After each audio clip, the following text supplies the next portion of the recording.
Hello friends, कैसे हैं आप। स्वागत है आप सभी का way to B H channel में। आज हम लोग देख रहे हैं यूपीपीएससी असिस्टेंट प्रोफेसर वैकेंसी 47 2016 में, जिसका एग्ज़ाम मतलब आया था फॉर्म और 18 में हुआ था। एजुकेशन सब्जेक्ट का हम लोग ओल्ड पेपर में सेकेंड भाग देख रहे हैं। इसके पहले हमने पार्ट 1 में 30 क्वेश्चन जो था फर्स्ट पेपर वो देख लिया था। अब हम लोग सेक्शन बी की तरफ बढ़ रहे हैं, तो बढ़ते हैं आगे। तो ये है खंड का ख पार्ट 2 एजुकेशन का। पहला क्वेश्चन इसमें है 31। पोडस्क्वायर PODSCARB का संबंध किससे है। तो ये मैनेजमेंट से, यह शब्द जो है मैनेजमेंट में प्रयोग हुआ है और इसका सबसे पहले जिसका जो प्रणेता है वो लूथर गुलिक हैं, इसलिए इसका ऑप्शन सी सही हो जाएगा। जिसमें planning, organisation, decision making, selection, फिर बजटिंग वगैरह, रिकॉर्डिंग, ये सारी चीज़ें इसका फुल फॉर्म में आता है।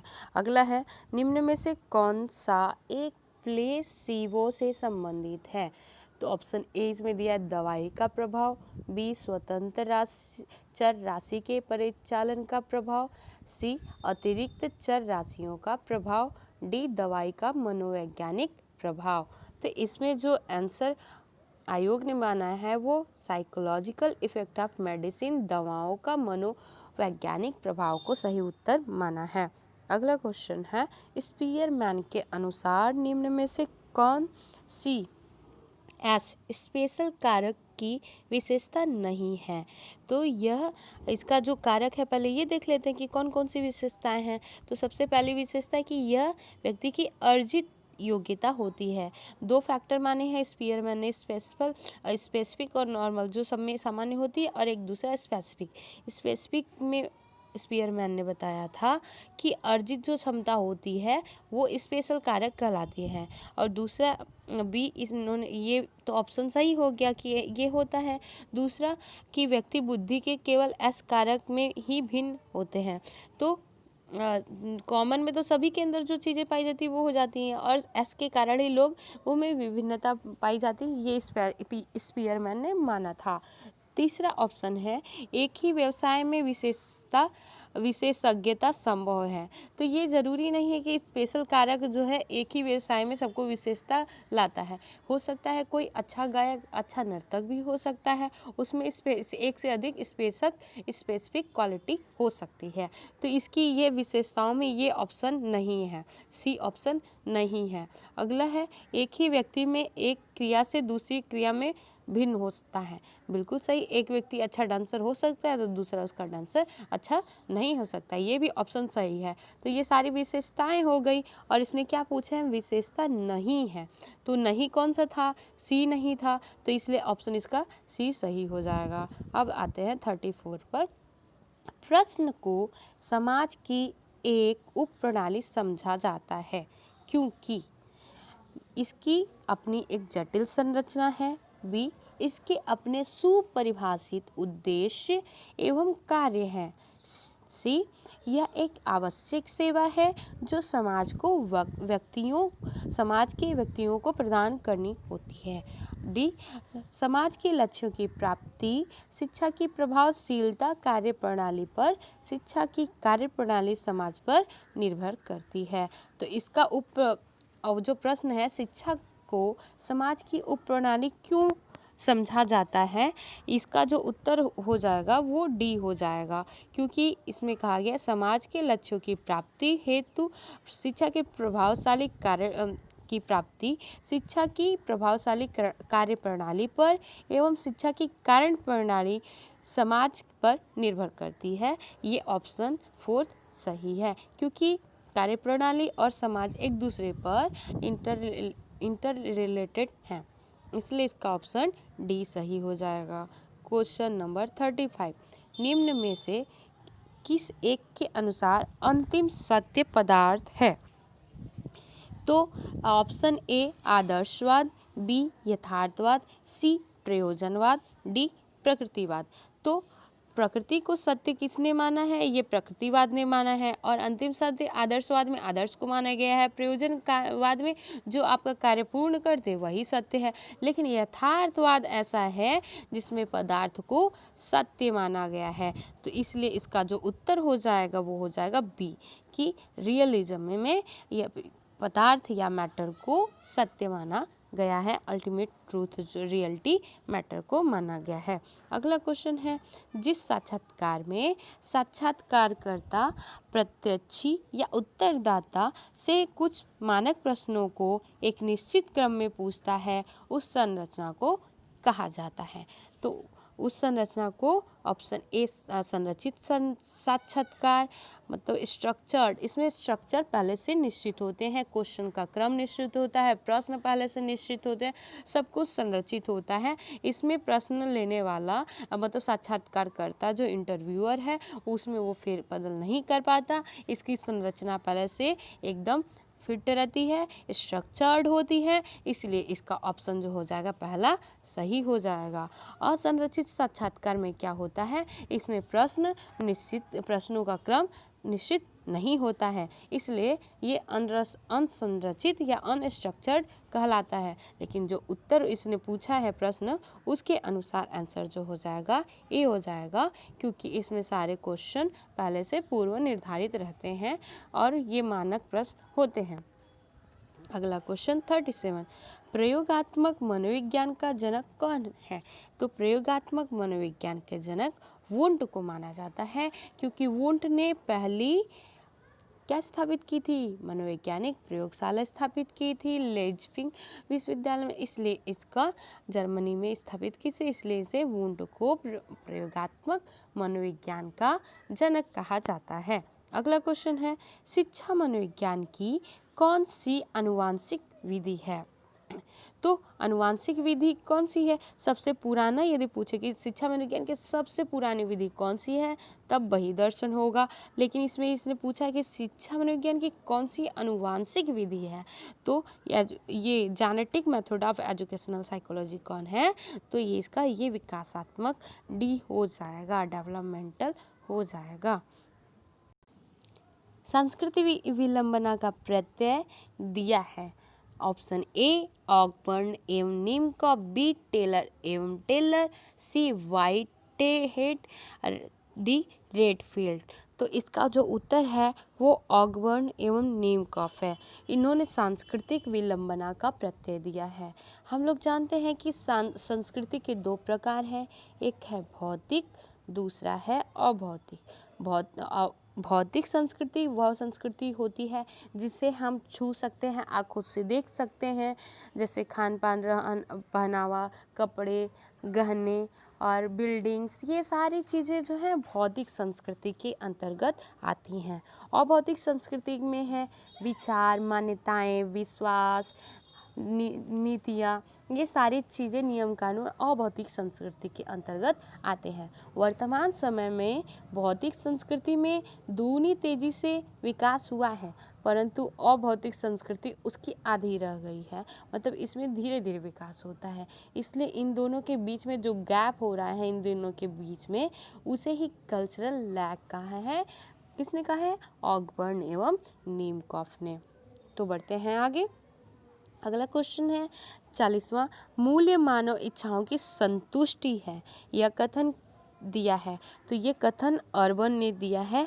Value is that which satisfied human desire. तो ये अर्बन ने स्टेटमेंट दिया है। अगला क्वेश्चन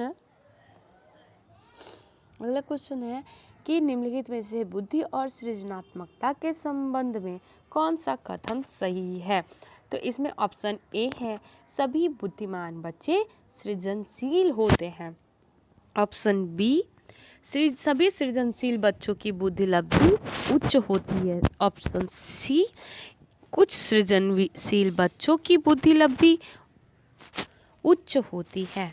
डी, कुछ सृजनशील बच्चों की बुद्धि लब्धि निम्न होती है।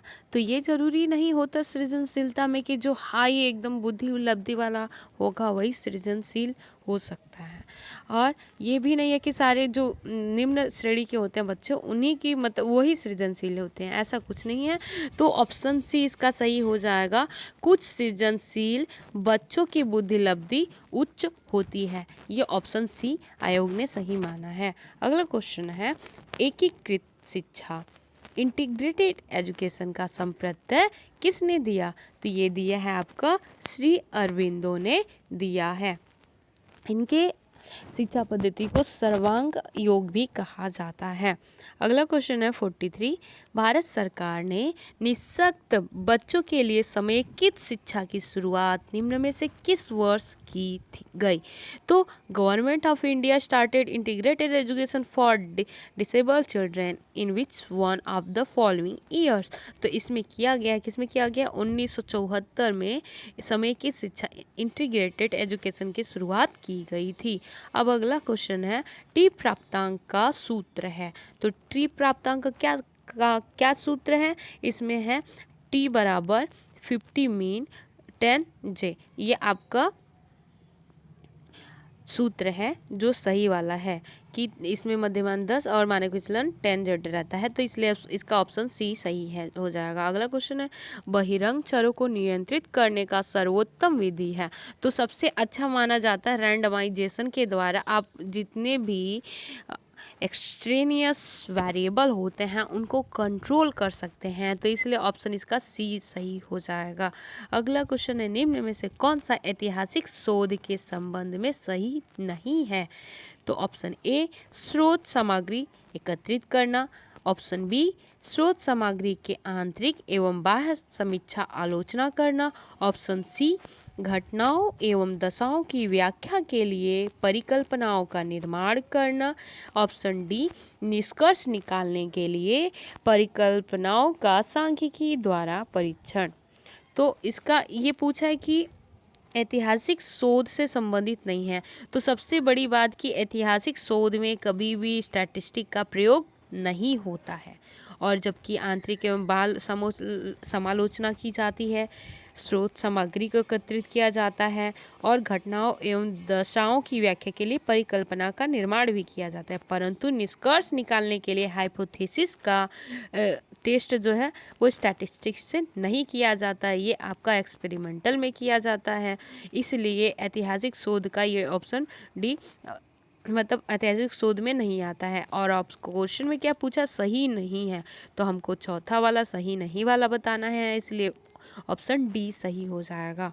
अगला क्वेश्चन है, जीव विज्ञानों के अनुसार बुद्धि है, तो बुद्धि क्या है? बुद्धि अनुकूलन की योग्यता है। बायोलॉजी में अनुकूलन की बात की जाती है, तो इसलिए बायोलॉजिस्ट इंटेलिजेंस के अनुसार जो ऑप्शन ए सही है, अडॉप्टिंग एबिलिटी, ये ऑप्शन सही हो जाएगा। अगला क्वेश्चन है 48, किसने कहा सामाजिक एवं वैयक्तिक शक्तियों को पुनर्जीवित करने की प्रक्रिया ही शिक्षा है? Who said education is the process of social and individual regression? तो इसलिए ऑप्शन इसका बी सही हो जाएगा। जॉन मिल्टन ने कहा है ये बात कि सामाजिक एवं वैयक्तिक शक्तियों को पुनर्जीवित करने की प्रक्रिया ही शिक्षा है। अगला क्वेश्चन 49, प्रासंगिक बोध परीक्षण किसने बनाया था? तो ये थैमेटिक apperception test TET TAT TET किसने दिया था? ये मॉर्गन एंड मुर्रे कहीं कहीं पे भी मुर्रे दिया रहता है, कहीं पे मुर्रे, तो ये मुर्रे यदि दिया रहता है सिर्फ मुर्रे तो भी ऑप्शन इसका डी बी ही लगा दीजिएगा जहाँ भी थैमेटिक आएंगे। अगला क्वेश्चन है, बालक के सामाजिककरण में कौन सा तत्व बाधक नहीं है? तो बालक के सामाजिककरण में कौन सा तत्व बाधक नहीं है? सामाजिक क्रियाएं बालक के विकास में सामाजिककरण में बाधक नहीं होती, क्योंकि सामाजिककरण में सामाजिक क्रियाएं ही तो महत्वपूर्ण रोल निभाती हैं। इसके अलावा पक्षपातपूर्ण व्यवहार, धार्मिक पूर्वाग्रह, शारीरिक हीनता, ये सब आपके बाधक हैं, तो इसलिए ऑप्शन इसका डी सही हो जाएगा। क्वेश्चन नंबर 51, भारत राज्य की विचारधारा है। The political ideology of state of India is, तो क्या है? जनतंत्रवाद, पंथ निरपेक्षता, समाजवाद, जनतांत्रिक समानवाद। तो तो इसका ऑप्शन जो है डी सही हो जाएगा। ऑप्शन इसका डेमोक्रेटिक सेक्युलरिज्म सही हो जाएगा, ये भारत में लागू है। अगला क्वेश्चन है 52, प्रकृतिवाद में किस शिक्षण को जन्म दिया था? तो प्रकृतिवाद ने जो सही माना है, इसने माना है स्वाभाविक स्वानुभाविक विधि, स्वविधि, खोज विधि, ये सब ह्यूरिस्टिक मेथड, ये आपका प्रकृतिवाद की देन है। अगला क्वेश्चन है 53, पर ये ऑप्शन जो माना है, ये आयोग ने आंसर इसको माना है ह्यूरिस्टिक विधि को। अगला क्वेश्चन है 53, पर्यवेक्षण एक अच्छे शिक्षण अधिगम परिस्थितियों के विकास में सहायता करता है। तो ये किसने कहा है? ये आपका कहा है A.S. बार ने इसको कहा है। ऑप्शन इसका बी सही हो जाएगा। अगला क्वेश्चन है, निम्न में से कौन सी गुणात्मक अनुसंधान नहीं है? तो गुणात्मक अनुसंधान, क्वालिटेटिव अनुसंधान, इसमें से कौन सा नहीं है? ये पूछा पहले ऑप्शन क्या, ex post factor research, case study, ethnography, phenomenological study, घटना क्रिया विज्ञान, वैज्ञानिक अध्ययन। ये आपके ये तीनों जो है, ये पूछा क्या है? ऑप्शन नहीं है पूछा है, और जबकि और सब ये ऑप्शन बी व्यक्तिक केस स्टडी, एंथोग्राफी, घटना क्रिया विज्ञान, ये सारी चीज़ों गुणात्मक अनुसंधान के अंतर्गत आती हैं, लेकिन एक्सपोस्ट फैक्टर नहीं आता है, इसलिए ये नॉन एक्सपेरिमेंटल में आता है, इसलिए इसका ऑप्शन जो है ए वाला सही हो जाएगा। क्वेश्चन नंबर 55, समाज विहीन व्यक्ति एक कोरी कल्पना है। ये किसने कहा है? क्योंकि डीवी ने रेमंड ने कहा है, इसका ऑप्शन रेमंड है कि समाज विहीन व्यक्ति एक कोरी कल्पना है, ये रेमंड ने कहा है। और जबकि जॉन डेवी में कहा है कि समाज एक सामाजिक प्राणी है, मतलब human is a social animal, ये डीवी ने कहा है। अगला क्वेश्चन है, निम्नलिखित में से किसे महात्मा गांधी की वर्धा योजना का एक सिद्धांत नहीं माना जा सकता? ऑप्शन ए सभी बालकों के लिए निःशुल्क एवं अनिवार्य शिक्षा, बी शिल्प केंद्रीयता, सी उत्पादक कार्य का आत्मसमर्थक भरण पोषण पक्ष, डी शिक्षा के माध्यम के रूप में मातृभाषा। तो मातृभाषा, तो इसमें ऑप्शन जो है आयोग ने सी को माना है। आयोग ने सही उत्तर सी को माना है कि उत्पादक कार्य का आत्मसमर्थक पक्ष ये सिद्धांत नहीं माना जा सकता है। लेकिन जब आप बुक पढ़ेंगे, ये डाउट वाला क्वेश्चन है, क्योंकि इसमें उत्पादक कार्य का आत्मसमर्थक भरण पोषण पक्ष भी उसमें था कि जो छात्र जितने भी काम करेंगे, मतलब उनको शिल्प केंद्रित शिक्षा दी जाएगी। शिल्प केंद्रित शिक्षा देने के कारण जो कुछ भी उन्होंने बनाया है उसको बेचने के बाद मतलब जो मटेरियल बनाया है, जो सामग्री बनाई है, उसको बनाने के बाद जो उनको आमदनी होगी, उसी से शिक्षक का भरण पोषण होगा। तो इसलिए उसको आत्मनिर्भर योजना भी मानी गई थी, वर्धा योजना को। तो ये भी ऑप्शन इसका सही है, लेकिन आयोग ने इसका थर्ड सी ऑप्शन सही माना है, और ये डाउट वाला क्वेश्चन है। अगला क्वेश्चन है 57, निम्न वाक्य की उत्पत्ति कहाँ से हुई थी? चेतना के 3 मूल घटक हैं, मेरा अस्तित्व है, मुझे पता है, और मैं धन्य हूँ। तो ये किसने कहा है? तो ये कहा है वेदांत ने, ये बात कही गई है। तो ऑप्शन इसका बी सही हो जाएगा। अगला क्वेश्चन है, राष्ट्रीय अध्यापक शिक्षा का मुख्य कार्य है। तो राष्ट्रीय अध्यापक शिक्षा का मुख्य कार्य नए अध्यापक को शिक्षा संस्थानों को मान्यता देना। दूसरा, बी अध्यापक शिक्षा संस्थानों को मान्यता को रद्द करना, मतलब मान्यता देना और रद्द करना दोनों हो गया। अध्यापक शिक्षा के संस्थानों के लिए मानक एवं मानदंड निर्धारित करना। तो इस प्रश्न का जो आंसर हो जाएगा वो उपरोक्त सभी हो जाएगा, क्योंकि NCTE की जो कार्य है ये तीनों कार्य है, इसलिए ऑप्शन इसका तीसरा सही हो जाएगा। अगला क्वेश्चन है, ब्रेल विधि एवं टेप रिकॉर्डिंग का एक शैक्षिक प्रावधान के रूप में प्रयोग किया, शैक्षिक प्रावधान के रूप में प्रयोग किया जा सकता है। तो ये किसके लिए किया जा सकता है? ये दृष्टि बाधित बालकों के या विद्यार्थियों के लिए किया जा सकता है। ब्रेल विधि जो संबंधित होती है ये विजुअली इम्पेयर्ड स्टूडेंट से होती है, इसलिए ऑप्शन इसका बी सही हो जाएगा। क्वेश्चन नंबर 60, निम्न में से कौन सा कथन सही है? तो यहाँ पे सही पूछा है, तो एक पर इसका ऑप्शन डी सही हो जाएगा कि एक परीक्षण बिना विश्वसनीयता के वैध नहीं हो सकता है। तो ये इसका ऑप्शन जो माना है आयोग ने, इसका आंसर डी माना कि a test can not be valid with being reliability. तो इसलिए इसका ऑप्शन ये हो सकता है, मतलब डी को इन्होंने सही माना है। अगला क्वेश्चन है, निम्नलिखित में से कौन परिकल्पना के कार्यों में शामिल नहीं है? तो परिकल्पना किस कार्य में, किस में नहीं किया जाता है? तो to the examine participles, to the develop a new principles, और to describe any accident, to verify to previously knowledge factors. तो इसका जो ऑप्शन मांगना है आयोग ने, ये टू डिस्क्राइब एन एक्सीडेंट या किसी घटना का वर्णन करना, ये परिकल्पना के कार्यों में शामिल नहीं किया गया है। जबकि नए सिद्धांत देना और पहले से ज्ञात तथ्यों का सत्यापन करना, परिकल्पना की जांच करना, ये सब परिकल्पना के कार्यों में सम्मिलित है। लेकिन किसी घटना का वर्णन करना ये नहीं है, ये डिस्क्रिप्टिव जो रिसर्च होता है उसका पार्ट होता है। अगला क्वेश्चन है 62, निम्न में से कौन सा वर्ष national curriculum framework for teacher education toward preparing professional and human teacher के संबंध में सही है? तो ये आया था 2009 में आपका, तो इसलिए इसका ऑप्शन सही हो जाएगा सी। अगला है ज्यूरिस्प्रूडेंशियल शिक्षण प्रतिमान दिया गया है। तो इसके प्रणेता जो है ऑलिवर एवन सेवर है, इसलिए इसका सी ऑप्शन सही हो जाएगा। हिल्डा टाम्पा का जो है वो ग्रास रूट मॉडल है, जिसमें शिक्षक को करिकुलम बनाने का अधिकार होता है। अगला क्वेश्चन है 64, ब्रोस्टल संस्थाओं का कार्य है। तो ब्रोस्टल संस्थाएं जो होती हैं वो चाइल्ड जुडिशियल से संबंधित यानी बाल अपराधियों को सुधारने से संबंधित होती हैं। जब कोई बालक कोई अपराध कर देता है तो उनको इसी ब्रोस्टल संस्थाओं में रखा जाता है। तो इसलिए इसका ऑप्शन बी सही हो जाएगा, रिफॉर्म टू डेलिकेंस। तो ऑप्शन इसका बी सही है। अगला क्वेश्चन है 65, प्रशासनिक प्रक्रिया के जन्मदाता हैं। तो हेनरी फेयोल जो है वो प्रशासनिक प्रक्रिया के जन्मदाता हैं, इसलिए ऑप्शन ए सही हो जाएगा। क्वेश्चन नंबर 66, अकादमिक एवं तकनीकी हाई स्कूल शिक्षा का सुझाव निम्न में से किसने दिया था?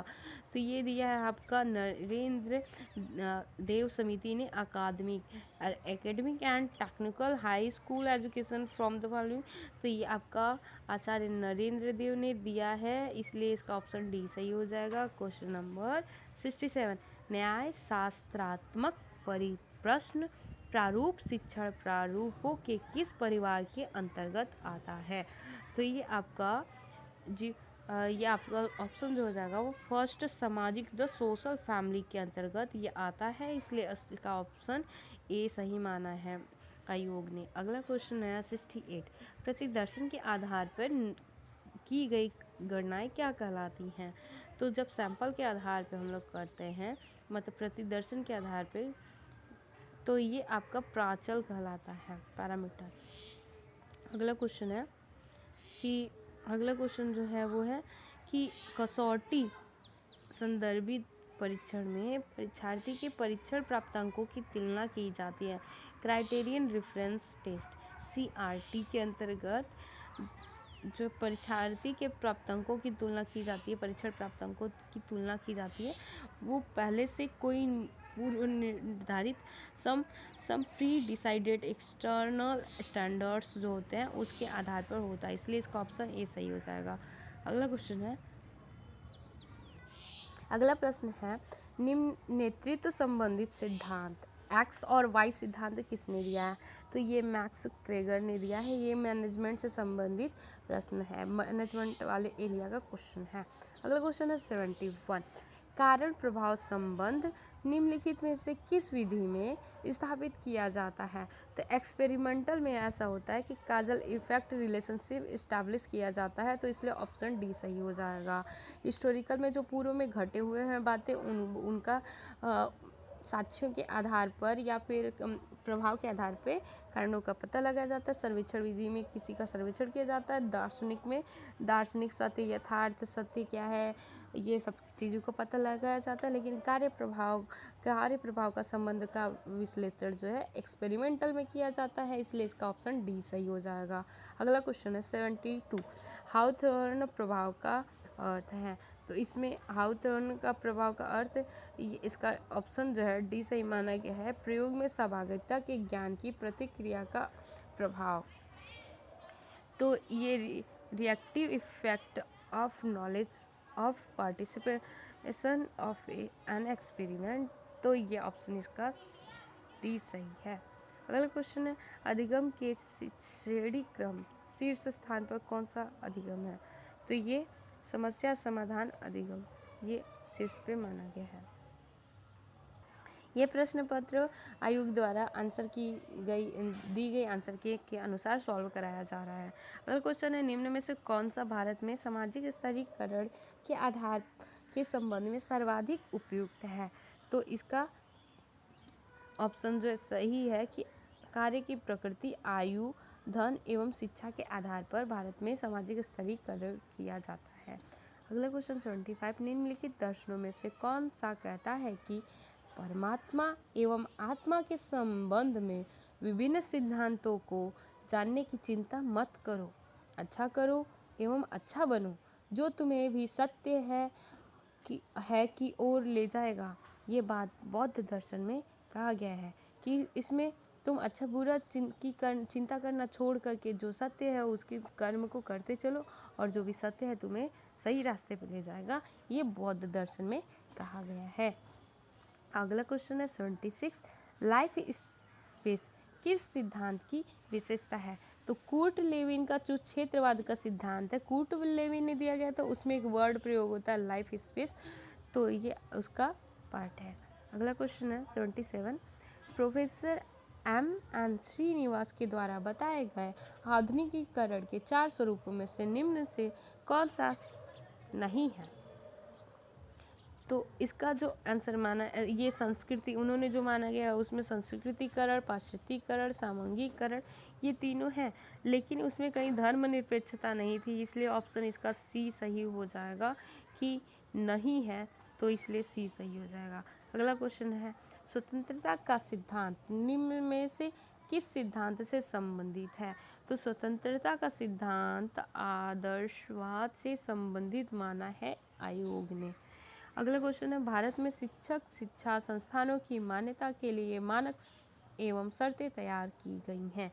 तो ये शिक्षण, अभी इसके ऊपर क्वेश्चन दिया था कि शिक्षक एनसीईआरटी के कौन कौन से कार्य हैं, उसमें ऑप्शन में आया था, और ये यहाँ पे स्टेम की जगह ये क्वेश्चन ही बना के यहाँ पे रख दिया है, तो इसलिए इसका ऑप्शन बी सही हो जाएगा। अगला क्वेश्चन है भारत सरकार ने सलाम मांग का वक्तव्य पर निम्नलिखित में किस वर्ष हस्ताक्षर किए। तो ये आपका 1994 में किया था, ये ऑप्शन सही हो जाएगा। सलाम मांग का जो फ्रेमवर्क जो आया था वो 1994 वाला ही है। अगला क्वेश्चन है कि विश्वसनीयता एक अनिवार्य शर्त है। तो इसका जो ऑप्शन, ये डाउट वाला क्वेश्चन हो गया था।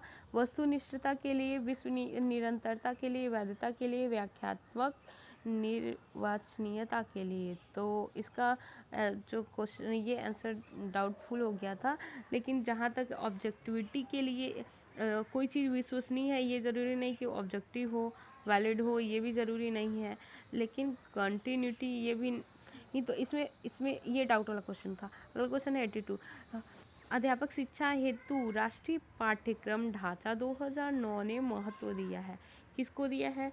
तो ये शिक्षक केंद्रित शिक्षा को महत्व दिया है 2009 ने। ये क्वेश्चन भी आया हुआ, पूछा है कि ये नेशनल करिकुलम फ्रेमवर्क 2009 के अंतर्गत जो है वो किस पे आधारित है, उसमें पूछा ऊपर ही। ये क्वेश्चन अभी रिपीट हुआ है, इसी प्रश्न में ये रिपीट हुआ, तो इसका ऑप्शन ये सही हो जाएगा। अगला क्वेश्चन है 83, निम्न में से कौन सा संप्रेषण अवरोधक नहीं है। तो भौतिक अवरोधक नहीं है, इसलिए उसका ऑप्शन सी सही हो जाएगा। अगला क्वेश्चन है, आंतरिक प्रोग्रामिंग किसके द्वारा प्रतिपादित किया जाता है? तो आंतरिक प्रोग्रामिंग या इंस्ट्रक्शन प्रोग्रामिंग वो क्राउडर के द्वारा किया जाता है। तो ये क्राउडर द्वारा किया जाता है। इन्होंने ब्रांचीय प्रोग्रामिंग की थी। ब्रांचीय प्रोग्रामिंग आंतरिक प्रोग्रामिंग होती है। इसमें छात्र अपने अनुसार किसी भी स्टेम वाला या अपने अनुसार वो आगे बढ़ता है। जबकि बाह्य प्रोग्रामिंग में क्या होती है, बाह्य प्रोग्रामिंग जो होती है स्किनर ने दी थी, लीनियर होता है। इसमें एक क्वेश्चन के बाद एक दूसरे क्वेश्चन ऐसे ऐसे बढ़ते हैं। तो ये बाह्य प्रोग्रामिंग होती है। वो बाह्य प्रोग्रामिंग किसने दी थी? वो दी थी आपकी स्किनर से। आंतरिक प्रोग्रामिंग किसने दी है? एक क्राउडर ने दी है। आप लोग जानते हैं कि उसमें एक क्वेश्चन रहता है, क्वेश्चन के बाद जो दूसरा क्वेश्चन है, यहाँ 4 स्टेम होते हैं। यदि बच्चा गलत करता है तो इन चारों पे जाता है, जब वो समझ लेता है फिर आंसर देता है, फिर आगे बढ़ता है। तो इस तरीके से ये जो दिया था क्राउडर ने दिया था साखी वाला, और ब्रांची वाला जो स्किनर ने दिया है वो एक क्वेश्चन के बाद दूसरा क्वेश्चन, दूसरे क्वेश्चन के बाद तीसरा क्वेश्चन, ऐसे ऐसे बढ़ना था। तो ये बाह्य प्रोग्रामिंग थी। तो इसलिए इसका आंतरिक प्रोग्रामिंग किसने दिया है? ये क्राउडर ने दिया है। ये साखी प्रोग्रामिंग के अंतर्गत, ब्रांचीय प्रोग्रामिंग के अंतर्गत आता है। अगला क्वेश्चन है 85 की विशिष्ट बालक वह है जो समान अथवा औसत बालक से मानसिक, शारीरिक तथा सामाजिक विशेषताओं में इतना अधिक भिन्न है कि वह विद्यालय व्यवस्थाओं में संशोधन तथा विशेष शैक्षिक सेवाएं अथवा पूरक शिक्षण का चाहता है, जिससे वह अपनी अधिकतम क्षमता का विकास कर सके। यह कथन किसका है? तो ये किर्क ने बोला है, किर्क ने कहा है। अगला क्वेश्चन है 86, प्राचीन काल में भारत में शिक्षण प्रशिक्षण डैश प्रणाली द्वारा दिया जाता था। तो उस समय मॉनिटरिंग सिस्टम थी, मॉनिटरियल सिस्टम। तो इसलिए ऑप्शन इसका बी हो जाएगा। अगला क्वेश्चन है 87, अध्यापक व्यवहार के वर्गीकरण का विकास होता है। तो ये किस में होता है?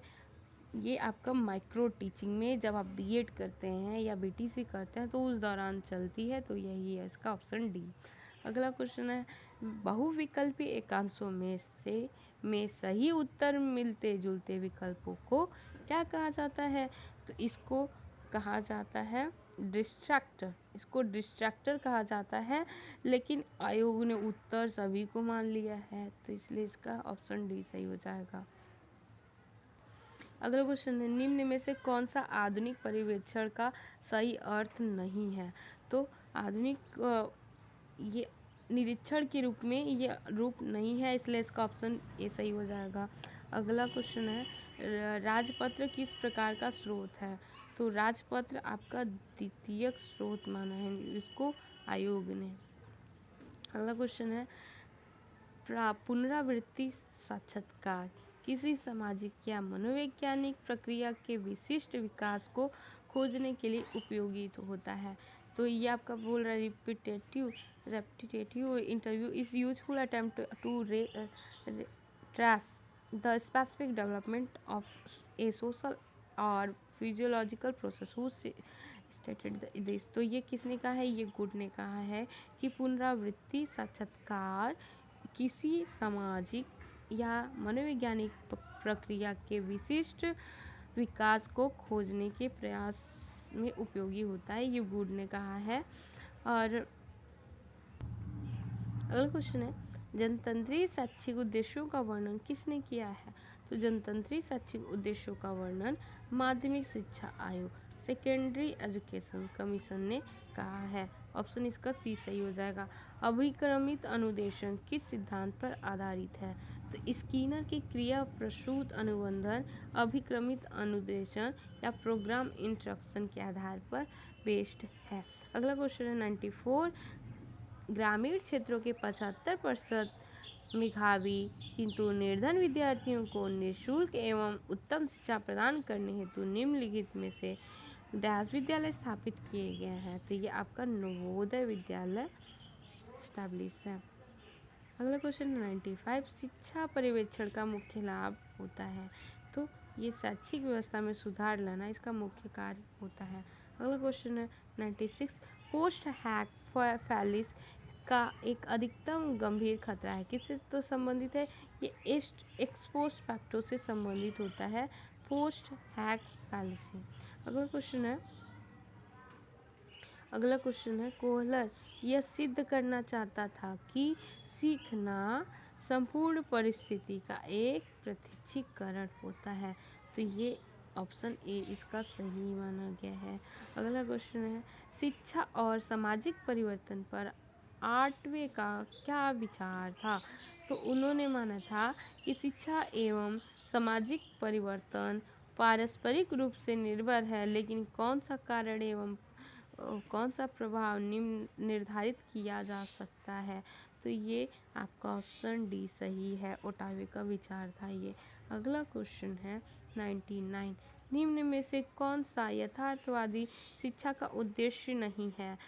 तो इंद्रियों का प्रशिक्षण यथार्थवाद का उद्देश्य है, वैज्ञानिक अभिवृत्ति का विकास ये भी है, और बालों को सुखी जीवन के लिए तैयार करना ये भी है, लेकिन नैतिक और आध्यात्मिक विकास ये आदर्शवाद के हैं। तो इसलिए इसका ऑप्शन सी हो जाएगा, क्योंकि इसने उद्देश्य नहीं पूछा है, उद्देश्य नहीं है, तो इसलिए इसका सी हो जाएगा। अगला 100वां निम्न में से प्रयोजनवाद का प्रतिपादक कौन था? तो C.S. पियर्स इसके प्रतिपादक थे, तो इसलिए इसका आंसर ए सही हो जाएगा। आज के लिए बस इतना ही, मिलते हैं नेक्स्ट वीडियो में। धन्यवाद।